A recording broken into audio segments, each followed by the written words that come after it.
So any investment or project that you want to get involved in, any asset that you want to acquire, you're going to have some upfront funds.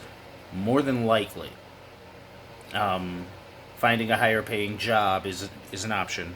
Um, Finding someone to loan you the money or gift you the money is an option. Most of the time, though, what you wind up having to do is save. Because of the fact that saving sucks and you want to have a little extra money here or there to get X.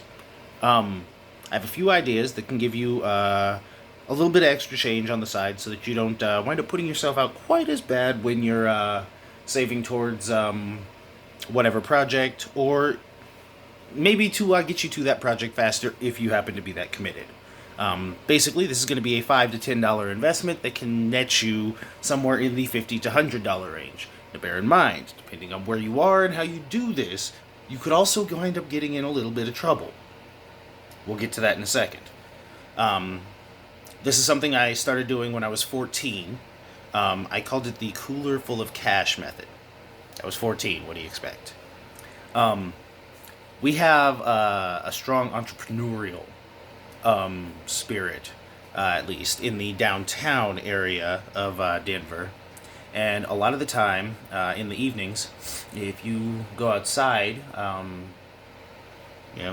wait long enough, someone will come by and they would be selling burritos in a little cooler. I'm not much of a cook, so I bought them pretty often. Um, Eventually, I ran into someone else who his mom actually made them, and then the dad sold them on some of his off evenings downtown. And it just kind of struck me, hey, maybe not necessarily with those, but I can get a cooler. I can go to Walmart, get a case of water for $24. I have ice. I can make ice. That's free. So I'll fill it up with ice and toss my case of water in there. And I'm gonna go downtown when it's hot. I'm gonna sell those waters. So a case of water, that'd be about 24 bottles, depending on the company and the brand and what kind of discount packaging. I've seen them as high as 30. Anyway, you take the bottles, you sell them at $1 a piece. They cost about $3. Kind of like with the Mountain Dew method. You automatically make your money back off the first one, and everything after that is just gravy. Now, I'm sure it definitely helped that doing this, I was in that 14 to 17 range. Um, People are more likely to go up to a kid for something like that, or a woman. Obviously, would have an easier time selling things in that fashion. Though that's not to say that a man couldn't. Just that as far as approachability goes, it's probably going to be easier if you're younger or look younger. Kind of have like a non-threatening demeanor to you.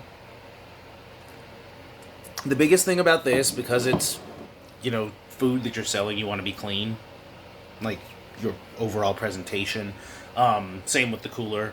If it's covered in dirt and whatnot, no one's going to want to eat or drink anything out of it.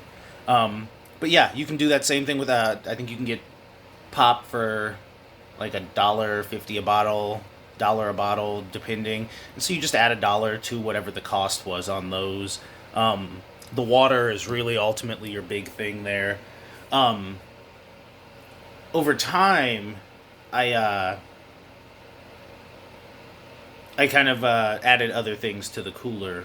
Um, Now, here's the other end of it, though: is it doesn't have to be drinks, and it doesn't have to be like just at whatever. It's hot, and I'm hanging out on the corner with a sign that says "water $1." Obviously, people are gonna, and you're off the corner real quick because they uh, they buy up all your stuff. But you may need a license depending on where you are for it. In at least the area that I was in the last time that I did it, which was quite a while ago, all I wound up needing was a panhandler's license. It was $5, no big deal. Um, I didn't know that that was considered panhandling, by the way, since I was selling something. Again, in a lot of places, you don't need anything. You just, it's like a lemonade stand. You're hanging out, an adult lemonade stand. You're just hanging out with a cooler full of water. Hey guys, come get this. Worst case scenario, you make 50 or $100 and on your way. And that's the reason why they typically make you get the license for it. It's not even really so they can tax you for the income. The license fee is usually the tax that they're collecting on whatever money you're making there. They tend to not assume you're going to make much in that situation. But you can prove them wrong. And that's where I come back around to the burrito thing. On average, the burritos that you would get from people who sell them that way here, they can go anywhere from $3 all the way up to $9. And I'm sure the $9 one, it's got like, more meat or better beans or more cheese. There's more expensive stuff in it. But think about your markup. Doesn't have to be burritos. You could, if you're really good on the grill, grill up some burgers. The fact that it's an actual burger, in and of itself, is probably going to tempt people into going that route over a McDonald's burger, which is question mark meat. So whatever it happens to be, baked cookies, what have you. Think about how much it costs to make a batch. Divide how many batches of whatever you get out of your product, and then just make sure to package whatever it is in a way that that it's not dangerous. When the last thing you want is to get someone sick.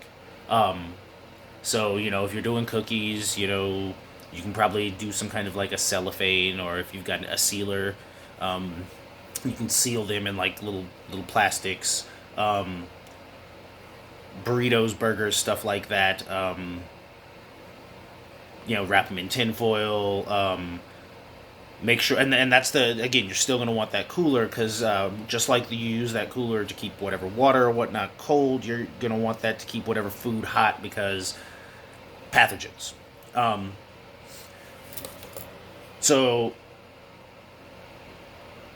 Overall, the whole idea is just you want to try and get something that is cheap, easy to carry around. If it's a food thing, something that's cheap and easy to produce and then to transport.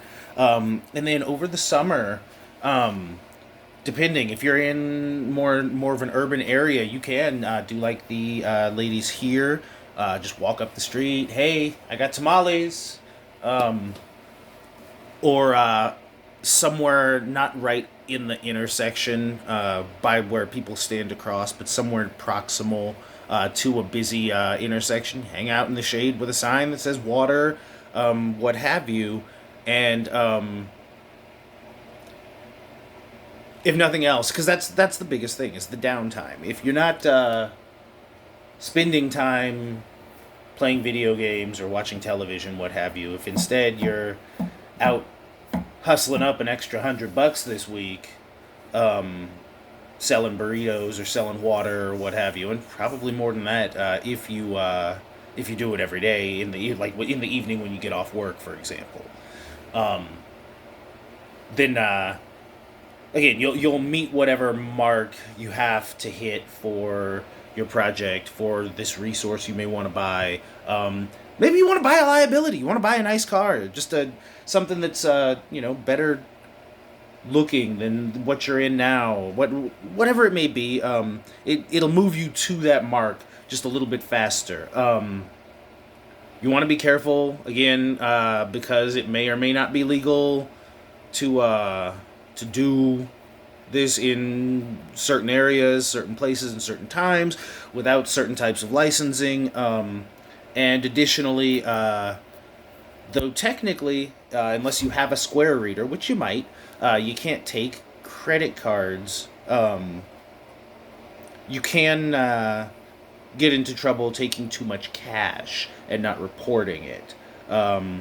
So I'm no tax attorney. I do my own, but depending on how honest you want to be, you can put yourself in a situation where the IRS is wondering where you got X or Y or Z, and that may be a difficult thing to explain. At any rate, you guys have a good afternoon, and we will see you next time.